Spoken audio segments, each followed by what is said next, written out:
kausapin mo ang ating pong Panginoon, buong puso, buong isip at buong kaluluwa. Ano bang kahilingan mo sa oras na ito, pagkitin mo sa ating Panginoon. Pagkitin mo sa ating Panginoon ay handa kanyang pagpapalain, handa kanyang tutugunin, handa kanyang pupugin, handa kanyang sasakuluhan sa umagang ito.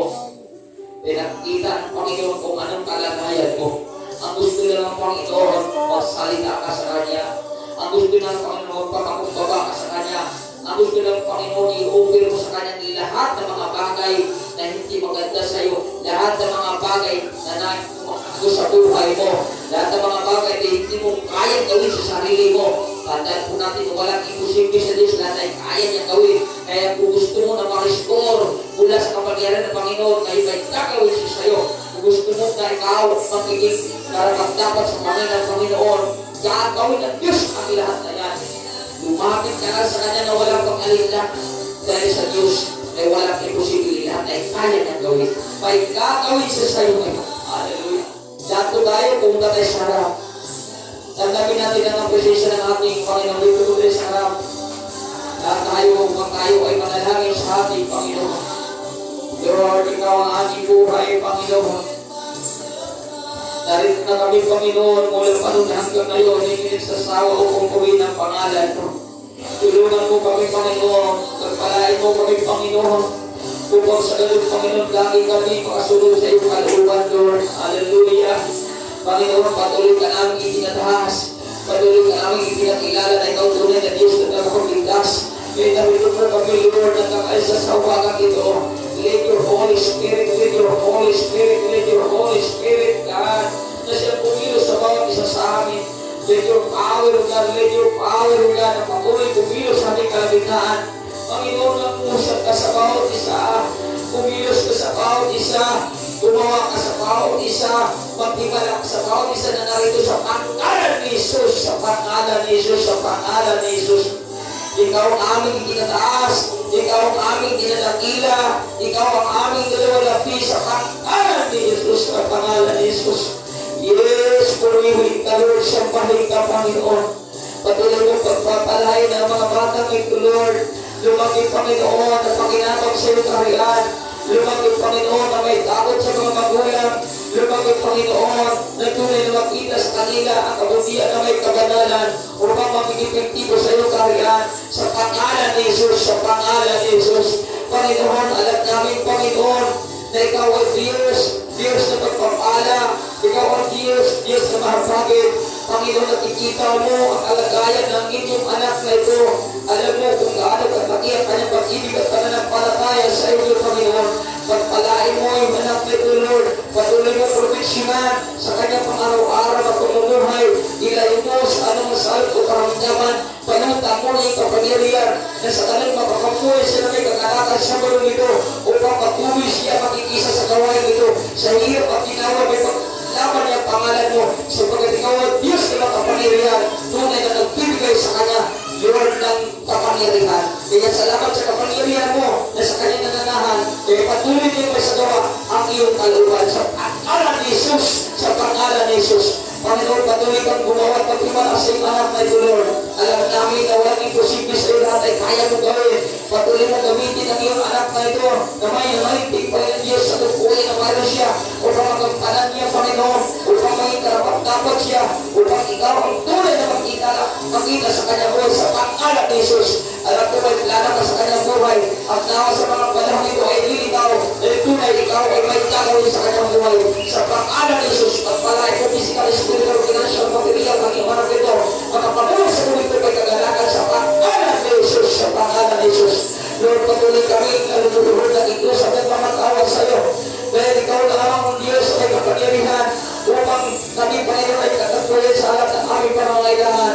Lord, ang iyong anak na ito nakikita mo ang kanyang sakripisyo. May makalaganan sa buhay kung ikaw pa rin ang kanyang inuuna. Panginoon, nakikiusap ko ako, ano man ang kailingan, ano man pagnanasa na yung anak na ito. Ikaw yung tulad mo ako na pangyari sa kanyang buhay, Panginoon. Ikaw ang Diyos na walang imposible, lahat ay kaya mong gawin. Kaya Panginoon, naniniwala ako kami, Panginoon, na ano man pandaraya ng kaaway ay hindi na mangyayari sa kanyang buhay sapagkat sa oras ay binabalungan mo sa iyong kapangyarihan. Salamat, Panginoon, sa kapangyarihan, katatagan, wisdom na kanyang tinanggap ngayon mula sa inyo. Kaya Panginoon, ang kanyang pakikipag-isa sa gawain ito ay manatili hanggang wakas sa pagkatunay kapangyarihan mo at karunungan din sa kanyang mananahan. Sa pangalan ni Jesus, pagpalain mo yung anak na ito, Panginoon, lalo na sa kanyang may bahay na nagtatrabaho. Ingatan mo at lalo mong lubayan upang masubayan ang lahat ng pangangailangan na kanyang mga mahal sa buhay. Sa pangalan ni Jesus, pagtagumpayin mo ang mag-asawa ito na may kagalakan na nagbuhat sa iyo. Sa pangalan ni Jesus, sa pangalan ni Jesus, patuloy kang tumilos, Lord, gumawa, patuloy sa iyong anak na ito, Panginoon. Kaya ano, Panginoon, pangarap ng anak na ito, patuloy mo lang, patuloy. Walang araw makikita namin, Panginoon, na siya'y tunay na lumos sa pinagpapalang sa pagkataniwala ko, Panginoon, ang plano mo sa kanyang buhay, kaginawan, kagalakan, kasalanan, pagdating ang tatanganan niyo, pabor ng pangako mo. Alam po namin, Panginoon, na kahilira sa iyong anak na ito, sa Panginoon, nakikita mo ang kanyang provision of the days, may taas na ang pangalan mo sa kanyang buhay. Maraming salamat, Panginoon, hayaan mo, Panginoon, na manatili sa kapag hanggang wakas na magkikisa sa gawain ito, sapagat walang kapangyarihan sa kanya ang kaaway para sa madaya. Tapos patuloy niyang lakaran niya yung salita na nagbibigay sa kanya ng kagalakan at kabinawan. Salamat, Panginoon, sa tagumpay ng libro namin, Lord, ng pagpapala, kagalakan, kapulapan ay kanyang maranasan sa pangalan ni Jesus, sa pangalan ni Jesus. Inutuloy ka namin, pinasalamatan ka namin, pinataas ka namin, Diyos, na ikaw, Diyos, na mga habagin, Diyos, na pag-ibig, Panginoon, nakikita mo kalagayan yung anak mo ito, na kamay na ito, nakikisa sa gawain mo, pagtuloy mo pagpalain na kanyang buhay. Panginoon, ano ang struggle na kanyang naranasan sa loob ng tahanan, Panginoon, pagkalufong kapayapaan, bilang tunay, Panginoon, yung anak, tumunin mo ang kanyang galingan. Sa pangalan ni Jesus, maghari ka sa kanyang buhay. Sa pangalan ni Jesus, mag-iwanan ka sa kanyang buhay. Sa pangalan ni Jesus, upang Panginoon, sa kanyang buhay ang kaaway para mantala sapagkat ikaw, Diyos, sa kanyang buhay ay siyang gumagawa. Salamat inating kularin kong papala ay maranasan niya wala ay magpakailanman sa pangalan ni Jesus. Sa pangalan ni Jesus, panutan mo sa inyo kapangyarihan upang hindi mataya sa mundo nito, upang patuloy mo sa gawa ang kalaupan mo. Yung kanyang mag-isa sa gawa nito ay manatiling tapat hanggang wakas. Sa pangalan ni Jesus, papangyari sa pangalan ni Jesus. Panginoon, patuloy kang pumilos, gumawa ng himala, nakikita ko, Lord, ang kanyang kalagayan. Panginoon, alam na, Panginoon, kung ano ang kanyang ginagawa sa lugaran, patuloy mo siya pagpapalae, patuloy mo siya tubayan sa kanyang ginawa sa pang-araw-araw, gamitin na may kapangyarihan upang maging epektibo sa iyong talaga sa pangalan ni Jesus. Magkapag-agay pa na maraming kaluluwa, patuloy mo, Panginoon, magamit ang kanyang buhay sa iyong iglesia nito, na tunay na may karunungan sapagkat sa oras na ito, may ginagawa ka na ng himala sa iyong anak na ito. Patuloy mag-alam, mag-apoy at kanyang paglulugoy sapagkat sumampalataya ko, Lord, na walang tuwang sa kanya ang kaaway na mambihan para sa bayang pagpay. Lagi silang apoy sapagkat ikaw ay gumagawa sa kanyang buhay. Sa pangalan ni Jesus, pantaraya ay miniwasan kami sa pangalan ni Jesus. Kailangan ay miniwasan kami sa pangalan ni Jesus. At ang katatagan at karunungan na nagbuhat sa iyo, ipatuloy magiging sa lahat ito upang patuloy magiging matatag malakas at magiging fruitful sa kanyang paglilingkod sa iyo. Maraming salamat sa tagumpay sa pangalan ni Jesus, sa pangalan ni Jesus. Tuloy namin. Panginoon, patuloy kami nagkakasalumapin sa iyo. Patuloy mo gamitin ang iyong anak na tulor sa iglesia nito. Patuloy ka maghari sa kanyang buhay. Patuloy kang makusap ang pag-ministry sa kanyang buhay. Upang hindi lang siya, Panginoon, ang aming magkakasama. Walang araw ay makakita din namin ang kanyang asawa na magkakasama niya sa pagkatunay. Ikaw ay may gagawin na himala sa kanyang buhay. Sa pangalan ni Jesus, sa pangalan ni Jesus, Lord, patuloy mo, pagpalaan yung anak na ito, lalo sa pinansya. Pangailangan na sa pang-araw-araw na mabuhay sa mundo nito. Kailangan po nila pinansya.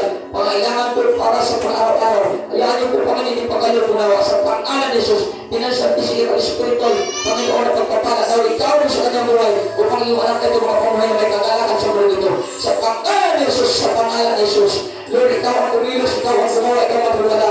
Upang sa ganun pa yung anak na ito magpapala na kanyang tuloy na malo siya. Hindi siya nagtatapang, Panginoon, upang hindi siya madaya ng kaaway, upang masunod niya lagi ang iyong kaluban. Sa pangalan ni Jesus, kalakasan fiskal, kalakasan spiritual ay magaganap daw sa kanyang buhay. Upang sa ganun, Panginoon, mabibigyan niya ng pasyon, ano man ang ministry na mayroon siya. Ano man ang kulong ng kaaway, inawasan kami sa pangalan ni Jesus. Ano man pantaraya, inawasan kami sa pangalan ni Jesus at pagkatagumpay ka sa iyong anak na ito, Panginoon, sapagkat ikaw ang tumawag sa kanya upang bigyan ng ministry na mayroon siya. Maraming salamat sa tanging pangalan ni Jesus, sa pangalan ni Jesus. Lord, pinupumit ka namin, Lord, pinasalamatan ka namin, tinataas ka namin, Panginoon. Dahil sa pagmamahal mo sa amin hanggang ngayon,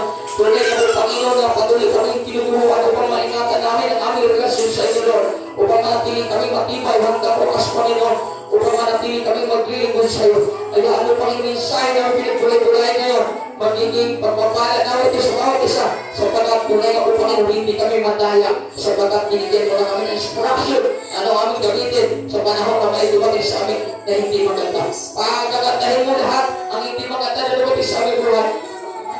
Ang mga talata na pinag-aralan ngayon, hindi kami ginamis ang data upang kami mamumuhay ng matagumpay, ay kapayapaan kagalakan sa mundo dito. Maraming salamat, Panginoon, sa lahat ng narito mga membro, patuloy mong ingatan, gabayan sa kanilang pasamantalang pag-uwi sa kadhanan. Lord, kalagyan mo nawa, tanggapin mo nawa ang aming pag-uwi, pasalamat sa batong pagkila sa umagang ito, sa tanging pangalan ni Jesus. Amen and amen and amen and amen. Maraming salamat po sa bawat isa. Diyos po ang patuloy na magpala sa bawat isa sa atin. Kaya salamat, no? Kaya tayo ay pasamadala po makaupo. At ngayon po ay announcement po, no? Sa Sabado ay Grand Prix na po kay Pastor Runing sa lugar ng Tansa. No? At